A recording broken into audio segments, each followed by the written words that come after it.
इस समय social media पर सिर्फ एक ही नाम की चर्चा हो रही है, कॉकरोच जनता पार्टी। लेकिन अब मामला सिर्फ ट्रेंड या फॉलोवर्स का नहीं रह गया है। अब सवाल ये उठ रहा है कि आखिर लगातार इनके अकाउंट्स पर कार्रवाई क्यों हो रही है। पहले एक्स ट्विटर अकाउंट सस्पेंड हुआ, फिर बैकअप अकाउंट भी हटा दिया गया और अब दावा किया जा रहा है कि अभिजीत दीपीके का इंस्टाग्राम अकाउंट भी हैक हो गया। अभिजीत दीपीके का कहना है कि अब उनके पास अपने ऑफिशियल अकाउंट का एक्सेस नहीं है। उन्होंने साफ कहा कि अगर अब उस अकाउंट से कोई पोस्ट होता है तो जरूरी नहीं कि वो उनकी तरफ से हो। अब यहाँ से मामला और बड़ा हो जाता है, क्योंकि एक तरफ लगातार कार्रवाई हो रही है, दूसरी तरफ युवाओं का गुस्सा भी तेजी से बढ़ रहा है। सरकार की तरफ से कहा गया कि कुछ एजेंसियों को शक था कि इस अकाउंट पर ऐसा कंटेंट अपलोड हो रहा था जिससे देश में तनाव बढ़ सकता है। इसी वजह से एक्स ट्विटर अकाउंट पर कार्रवाई।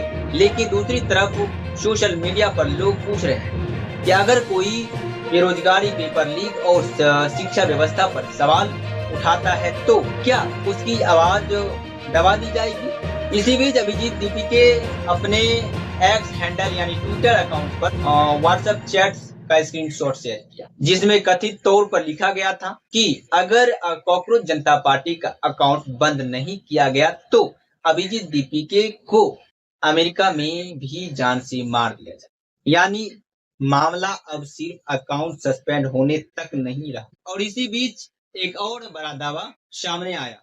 कुछ लोग सोशल मीडिया पर ये कहने लगे कि कॉकरोच जनता पार्टी के ज्यादातर फॉलोवर्स भारत के नहीं है। कोई कह रहा है पाकिस्तान के फॉलोवर ज्यादा है, कोई कह रहा है विदेशों से ज्यादा सपोर्ट मिल रही है। लेकिन इसी पर अभिजीत दीपीके का भी बयान सामने आता है। उन्होंने कहा कि 95% फॉलोवर भारतीय है।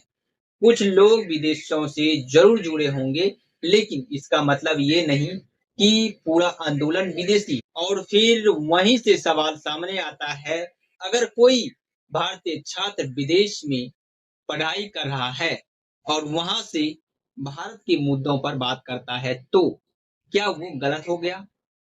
जब नेताओं और मंत्रियों के बच्चे विदेशों में पढ़ते हैं तब कोई सवाल नहीं उठता, लेकिन अगर कोई युवा विदेश से सरकार से सवाल पूछ ले तो उसे देशद्रोही बोल दिया जाता है। यही बात अब सोशल मीडिया पर लोगों को सोचने पर मजबूर कर रही है। देखिए, ये पूरी मामला सिर्फ एक पार्टी या एक अकाउंट का नहीं है। ये मामला उस गुस्से का है जो कई सालों से युवाओं के अंदर जमा था। नीट पेपर लीक, एनटीए पर सवाल, सीबीएसई मार्किंग सिस्टम विवाद, रोजगार की कमी, इन सब मुद्दों को लेकर लाखों युवा पहले से परेशान। और जब किसी ने खुलकर इन मुद्दों पर आवाज उठाई तो लोग तेजी से उससे जुड़ने लगे। लेकिन यहाँ एक और सच्चाई है, सिर्फ सोशल मीडिया पर वायरल हो जाना काफी नहीं होता। अगर सच में बदलाव चाहिए तो जमीन पर असर दिखाना हो चाहिए। लोग अभी ये भी पूछ रहे हैं कि आगे का प्लान क्या है।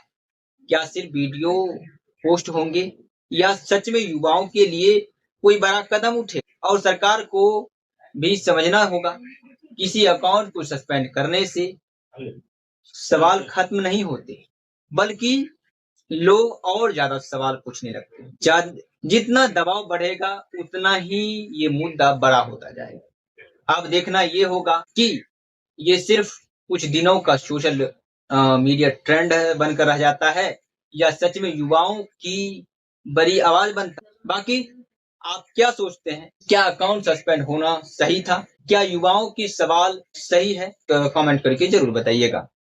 हम देर से आएंगे लेकिन सच के साथ, क्योंकि सच्ची तहकीकात सिर्फ एक नाम नहीं, एक जिम्मेदारी। हमेशा प्रयास रहेगा कि हर खबर, हर सवाल और हर सच बिना किसी दबाव के आप तक पहुंचाया जाए। अगर आप भी चाहते हैं कि सच सबसे पहले आप तक पहुंचे तो आप कर्तव्य बनता है। चैनल को सब्सक्राइब करें, वीडियो को लाइक करें, कमेंट करें और ज्यादा से ज्यादा शेयर करें। मैं मिलता हूं आपसे अगले वीडियो में एक और मुद्दे, एक और सच्चाई और पूरी तहकीकात। जय हिंद।